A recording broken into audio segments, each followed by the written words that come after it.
I mean, last game, third period, I know you had to kind of change, mix lines up, juggle a little bit, just try to get something sparked. But it looks like, mainly the same lines, at least out here, if you stick with those. How important is that to just for consistency, to try and give the current lines a chance to form chemistry?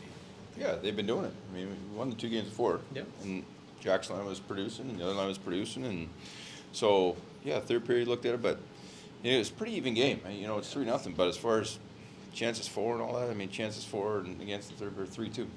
Right there, we didn't generate much, we didn't give up much. Second period, they're even. First period, we outchanced them. So they've capitalized, we didn't. That was the difference. And we'll take a look at KJ, see if he can maybe bring some spark on that line. But didn't happen, so we'll see tonight. With that third line, being so young, how much patience do you have to have, with those 3 guys in particular? Lots. That's the situation, right? Yeah. Right? I mean, you've seen how many injuries we had. We've spread it all out. We've put them together. We got to have patience in a lot of areas in our game right now. So I think these guys like Marchenko, you can tell he's getting up to speed to the game. Again, this will be another elevated pace of the game with a team like Tampa. So he's got a lot of NHL abilities with the strength on the pucks, the shot, all those things. It's just getting up to speed to do those and being able to do it consistently. So, Silly's been around. He's here for a year and a bit now, and KJ's finding his way too. So there's confidence in that line, and there's a lot of ability on that line. We'll see how it keeps rolling. On that topic, Brad, how much creative license do you give those guys over the course of a game? Because obviously they've got skills, right? Mm-hmm. So how much do you allow them to be creative players the creative players they can be?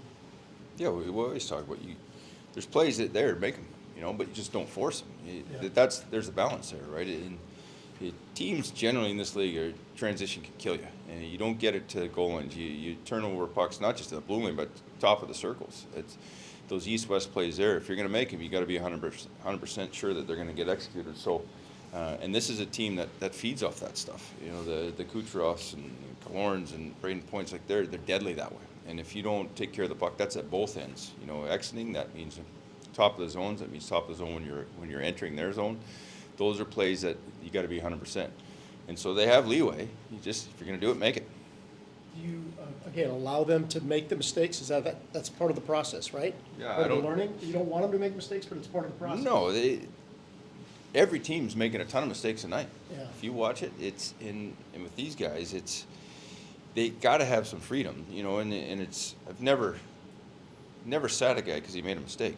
He makes 2 or 3, he may not see the ice for a while, but you got to learn from those mistakes. That's part of the growth in a young player, and our older guys too. It's not just them. So, there's growing pains that come with that. Sometimes you learn the hard way, but these guys, they have offensive ability. You want them to use it.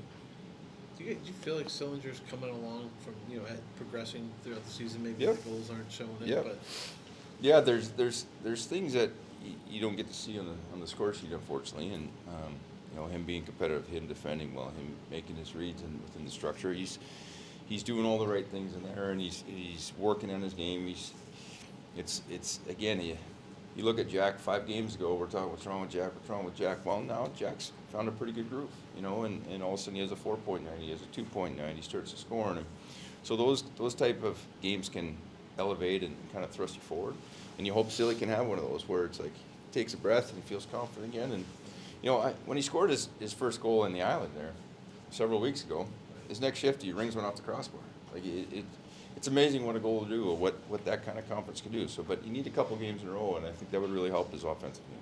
didn't see Robinson out there. Is he available to you tonight? Or? We'll see. Yeah, there's some game time decisions as far as up front. Cherysov's going to go, and back end's the same.